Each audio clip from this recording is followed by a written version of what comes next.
Rise and shine, Sleepy Joe. Now's the time, don't you know, to get into Okay, here we go again. You've been living. Yep, Sleepy Joe time. Well, we're going to do something a little bit different. Well, not so much different, but we're going to try something.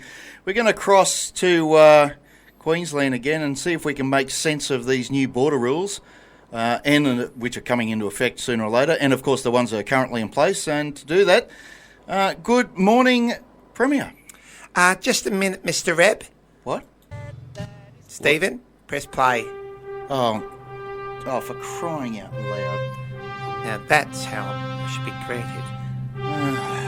You've got to be kidding me. Queen Anna. Oh, boy. Such a catchy tune.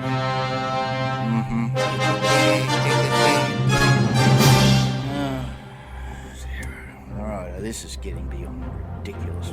Do we have to do this every time we talk to you? Shh, don't talk over it. There we go, that's much better.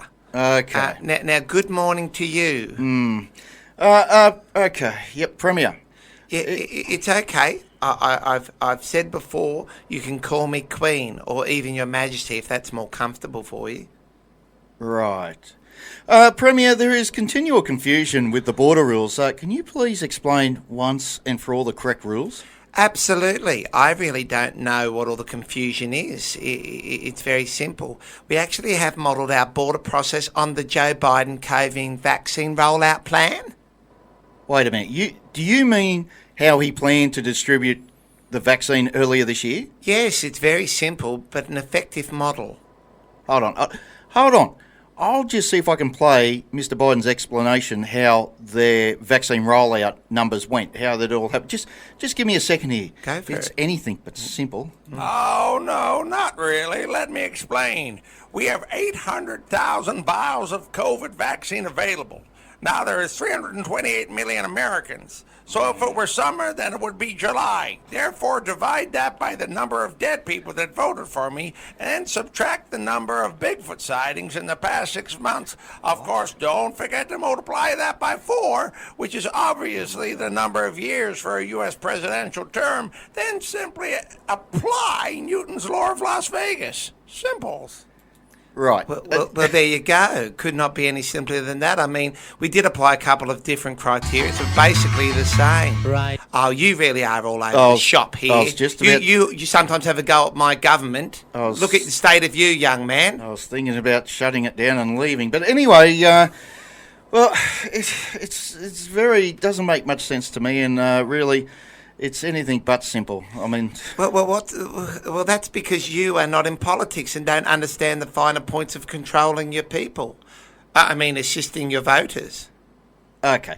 Then explain why you have allowed people to fly into Queensland from around the world, from places that have COVID cases, yet people who are stranded on the border for months have had the double vaccination shots, clear of the virus, yet still can't drive across the border to their own homes. Simple. The people flying from overseas haven't been in Sydney, and we all know that Sydney is the most COVID-ravaged city in the world, especially since they won the state of origin, which cost us a small fortune.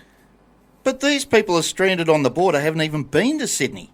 They are in Tweed Heads, so that's close to Sydney. Better to be safe than sorry, I say. Premier, do you know that Sydney is about the same distance from Tweed Heads as Mackay is from Brisbane? Mackay. Oh, boy. Okay. Mackay. Where is Mackay? Mackay is a city in your state. It's in central Queensland on the coastline, about 950 k's north of Brisbane.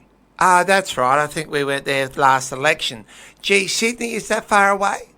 Well, who would have thought? And what is even more ridiculous is that these people trapped on the border can actually cross into Queensland if they drive 20 minutes south to Murwillumbah, then hire a charter flight to fly to Coolangatta Airport, which they could have driven to in 5 minutes from their original location. Then they have to organise someone to get their car across the border. Oh, yes, I can see how this seems confusing, but we must all do our part to keep Annaland safe from the New South Wales virus. Did you just call Queensland Annaland again? Oops, slip of the tongue there. I shouldn't say Annaland. Well, not until I get the name changed through Parliament. Premier, I don't think you can change the name of Queensland. Well, you never know. We have put together a crack team to review Oh, Queensland's location names and maybe rename some of them to bring them into the modern era. Yeah, and who would be on this crack team, or more likely team on crack? Well- or should I not have to ask? Excuse me. Well, I'm proud and honoured to announce that I have been self-selected the Queen of Queensland Renaming Committee, with my Deputy Premier Stephen and now Governor Jeanette as my deputies, or as I like to call them, my Prince and Princess. Which one's which? Yeah, I'm not sure really. But anyway, we will be looking at renaming, some of those old boring names. Like the Brisbane Entertainment Centre to Anna's Hall of Fun, the Great Barrier Reef to Anna's Reefy Wonderland, and the Stockman's Hall of Fame to Anna's Big Shed full of country stuff. Just to name a few. Okay, that's it. Thanks very much, Premier. It's been an absolute... I don't have to go. No, I've plenty of time to talk more about the places that need changes of name, like Parliament House to Anna's Thinking Office, the Big Pineapple to Anna's Big Prickly Thing, although Steve wants that one. Of course, we could change the Story Bridge to Anna Tells Another Story Bridge. That's a clever one, don't you Okay, think? until next week, everyone, There's so that many is ones Sleepy we Joe could for the change. week. I'll change it all. Goodbye, Do you know everyone. what I Thanks, mean? Premier. But the most important one is Anna Land. Anna Land. And don't you cut me off. Oi, get your finger off that. Get your finger off that.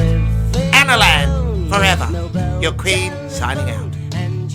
Memphis Mayhem Radio, 101.3 FM.